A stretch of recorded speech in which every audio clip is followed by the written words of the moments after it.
नमस्कार, आप देख रहे हैं क्राइम तक। मैं हूं अश्विनी सिंह। यूपी के आजमगढ़ से एक बेहद ही शर्मनाक करने वाला मामला सामने आया है।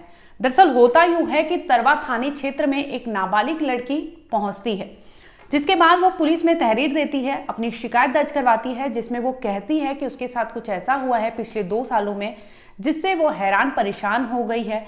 इतना ही नहीं, वो रहने के लिए भी मजबूर हो गई है। उसके पिता तक उसे रहने के लिए घर पे नहीं रहने देते, यहाँ तक कि पति भी जो रहता है वो भी उसे घर से बेदखल कर देता है और वो दर दर भटकती रहती है। जब उसे कहीं रहने का ठिकाना नहीं मिलता तो पुलिस के पास पहुंचती है और कंप्लेन दर्ज करवाती है कि उसके साथ पिछले 2 सालों से ऐसी कुछ हुआ है, जिसे लेकर वो पुलिस के सामने बयां करती है, अपने दुख दर्द बयां करती है, जिसे सुनकर पुलिस भी वहां की दंग रह जाती है कि आखिर एक नाबालिग लड़की को 2 सालों तक इतना कुछ सहन करना पड़ा। आपको बता दें कि गाजीपुर में एक परिवार रहा करता था, जिसमें उसके पिता, उसकी बेटी और उसकी माँ रहती थी। कुछ दिन तक तो ये काफी खुशी खुशी रहते थे, लेकिन कुछ ही दिन बीतता है, इसके बाद उस घर में लगातार झगड़े शुरू हो जाते हैं। कुछ दिनों तक तो ठीक चलता है, लेकिन झगड़ा इस कदर बढ़ जाता है कि उस परिवार में जो पिता होता है अपनी बीवी को घर से बेदखल कर देता है। पत्नी लाख गिड़गिड़ाती है, चीखती है, चिल्लाती है, लेकिन उसका पति एक नहीं सुनता और उसे घर से बाहर निकाल देता है। पत्नी सोचती है कि वो अपने साथ उसकी बेटी को भी ले जाए, लेकिन इस पर पिता उससे नहीं कहता। वो बोलता है, बेटी मेरे साथ रहेगी, तुम इस घर से निकल जाओ। इसके बाद वो पत्नी उसकी घर से बाहर निकल जाती है, लेकिन बेटी यानी 10वीं क्लास में पढ़ने वाली वो स्टूडेंट होती है जो अपने बाप के साथ उसी घर में रहती है। अब माँ घर में नहीं होती है, लेकिन पिता घर में होते हैं और अपनी बेटी के साथ वो रहा करते थे। कुछ दिन तक तो सब कुछ ठीक चला, लेकिन बेटी अपनी माँ को लगातार याद करती है। इसी बीच वो अपने पापा से कहती भी है कि माँ को वापस लाए, लेकिन वो जोर जबरदस्ती करके उसे कहते हैं कि तुम्हारी माँ अब बाहर चली गई है, वो कभी घर पर नहीं आएगी।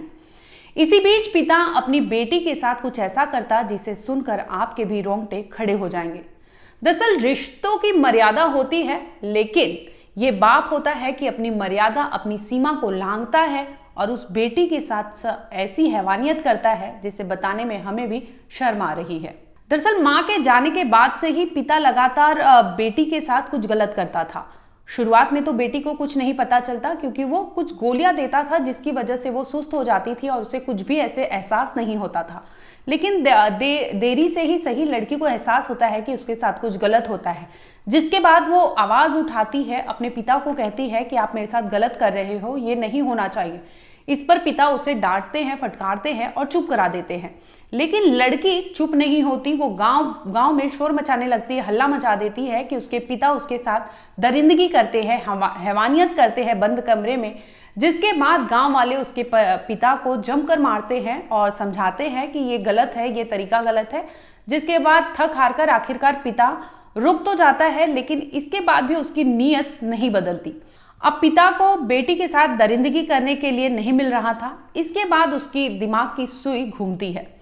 पिता के दिमाग में ऐसे कीड़े आते हैं जिसे सोचकर आप भी दंग रह जाएंगे। दरअसल पिता सोचता है कि अगर उसके साथ वो गलत कुछ नहीं कर सकता, उसके साथ दरिंदगी नहीं कर सकता, तो ऐसे में वो सोचता है कि क्यों ना इस बेटी को बेचकर वो पैसे कमा ले।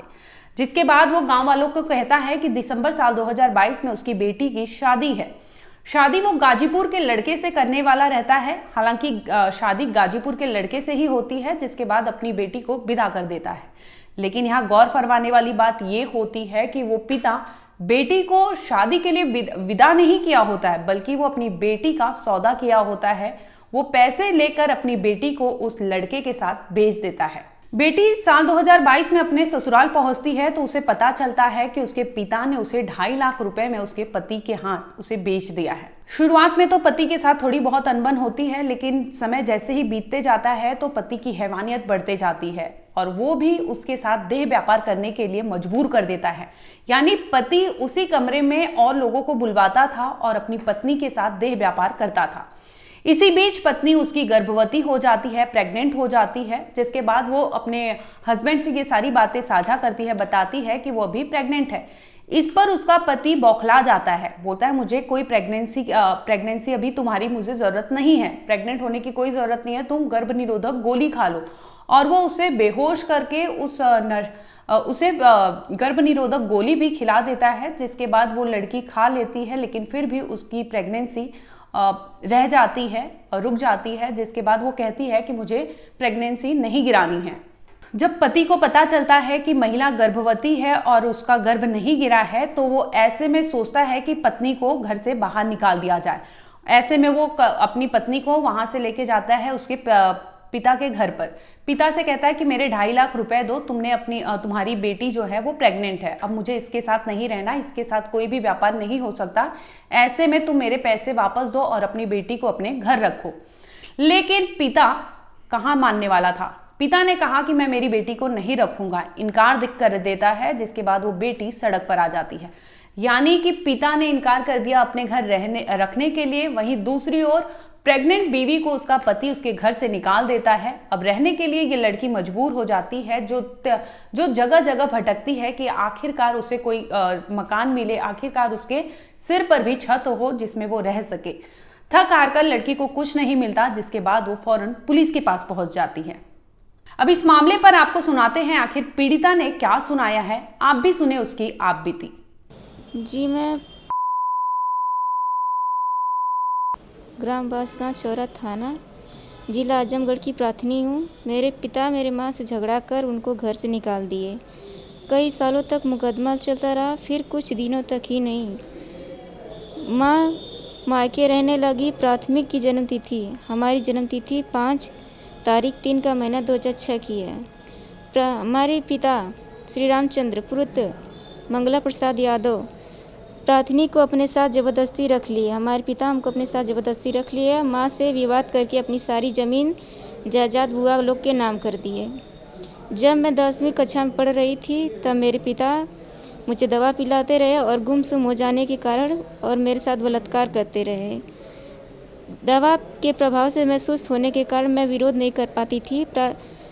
इसके साथ दुष्कर्म लगातार हमारे साथ 2 सालों तक करते रहे तथा गर्भ निरोधक की दवाई भी हमको खिलाते रहे। सहेली तंग आकर जब मैं अपने गांव वालों को बताई तो गांव वालों ने मेरे पिता को बहुत सारा मारा पीटा, भला बुरा कहे। उन्होंने जब मेरी शादी विपिन पुत्र श्री मुनिकेश यादव साकिन बसुखारी थाना सैदात जिला गाजीपुर से दिनांक 9/12 का महीना 2022 को करा दिया। शादी के बाद पति विपिन ने मुझे घर से बाहर लेकर जाते थे और कई लोगों से शारीरिक संबंध बनाने पर मजबूर करते थे।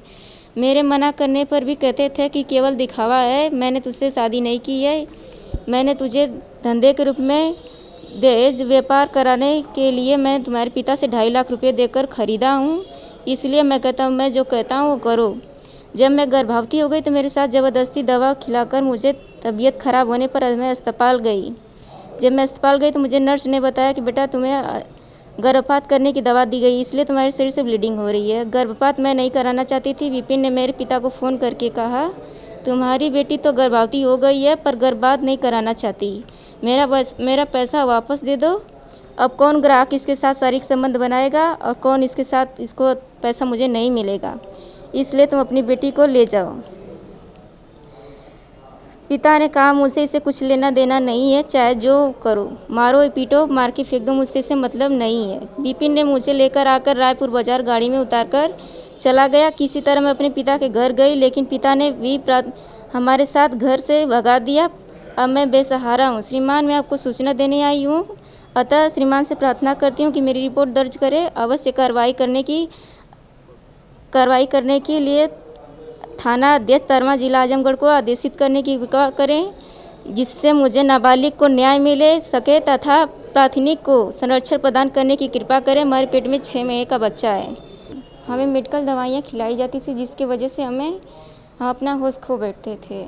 जी। इसके बाद जब शादी तुम्हारी कर दी गई तो तुम्हारा पति भी तुमसे देह व्यापार करवाता था। हाँ, अपने पिता के हाथ हुआ तो हम विरोध किए इसका कि हमारे साथ हमारे पिता ऐसा दुष्कर्म करते हैं। गाँव वालों ने पिता पर विरोध किया। उसके बावजूद भी पिता हमारे साथ शारीरिक संबंध बनाते रहे। फिर हमको दूसरे गांव में छोड़ गए थे, बछवल नामक ग्राम में। बछवल नामक ग्राम से भी वहां से प्रधान जब उनको दंडित देने का मतलब उनको बोले कि हम आपको पुलिस के यहाँ अगवा करवा देंगे, अब नाबालिग बच्ची के साथ अपने ऐसा दुष्कर्म कर रहे हैं। आपको जेल हो सकती है। तो हमारे पिता ने उनसे माफ़ी मांगी, बोले कि हम अपने बच्ची की अच्छे से परवरिश करेंगे, बच्ची को 16-17 साल की उम्र में हम किसी यहाँ से शादी करके कर देंगे।